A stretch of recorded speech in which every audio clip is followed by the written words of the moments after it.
In this video, we're going to show you how to pause Instagram Reels.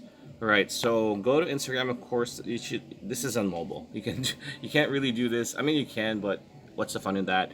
So let's go to this model's page. For example, she has a lot of reels. So for example, we want to pause the reels. As you can see, it is playing right now. It's playing right now, right?